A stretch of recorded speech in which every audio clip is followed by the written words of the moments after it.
ভারতের অন্যতম এক আলোচিত অকুতোভয় ইউটিউবার ধ্রুব রাঠি। ইউটিউবে তার দাপট চোখে পড়ার মতো। সামাজিক রাজনৈতিক বিশ্লেষণমূলক বিভিন্ন ভিডিওর মাধ্যমে সোশ্যাল মিডিয়ায় আলোড়ন জাগানো ধ্রুব সম্প্রতি পশ্চিমবঙ্গের আরজি কর হাসপাতালে ধর্ষণ ও হত্যাকাণ্ডের শিকারী নারী চিকিৎসককে নিয়ে ভিডিও বানিয়ে তোপের মুখে পড়েছেন। নিজের বানানো ভিডিওতে ধর্ষিতা তরুণীর নাম ফাঁস করে দেন তিনি। এরপরই তুমুল সমালোচনার মুখে পড়তে হয় তাকে। পরে বিভিন্ন দিক থেকে চাপ আসার ফলে বাধ্য হয়ে ভিডিওটি ডিলিট করে দেন তিনি। আবার সামাজিক যোগাযোগ মাধ্যমে নির্ভয়া 2 কাণ্ডের বিচারের দাবি জানিয়ে একটি স্ট্যাটাস দেন ধ্রুব এদিন তার মূল পোস্টের ক্যাপশনেও ধর্ষিতার নাম উল্লেখ করেছিলেন, কিন্তু কিছুক্ষণ পর সেটিও ডিলিট করে দেন তিনি।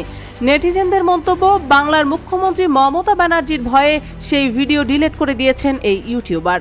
আবার কারো দাবি ধর্ষিতার নাম ফাঁস করে দেওয়ায় তোপের মুখে ভিডিও সরিয়ে নিয়েছেন তিনি।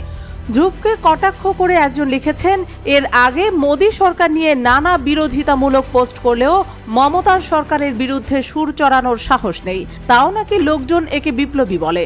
যদিও এই বিষয়ে সাফাই দিয়ে ধ্রুব জানিয়েছেন, নিহতের নাম তার পোস্টে নেওয়ায় অনেকে সেটার বিরোধিতা করেছেন বলে সেই পোস্ট সরিয়ে দিয়েছেন তিনি।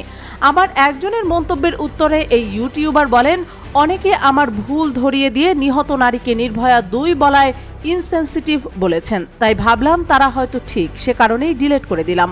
14 আগস্ট এক্স হ্যান্ডেলে দেওয়া এক পোস্টে তিনি লেখেন, পশ্চিমবঙ্গের চিকিৎসকের এই ধর্ষণ হত্যাকাণ্ড অত্যন্ত দুঃখজনক। চিকিৎসকরা কোন পরিস্থিতিতে কাজ করেন, তাদের নিরাপত্তা কি আর কতটা, সেটা এখান থেকেই বোঝা গেল। পশ্চিমবঙ্গের আইনের অবস্থাও বা কি সেটাও স্পষ্ট। আশা করব সিবিআই সঠিক তদন্ত করবে এবং সঠিক বিচার নিশ্চিত করবে। তার করা এই পোস্টটি মুহূর্তেই ছড়িয়ে পড়ে, যেখানে নেটিজেনদের ধ্রুব রাঠির সমালোচনায় মেতে উঠতে দেখা গেছে।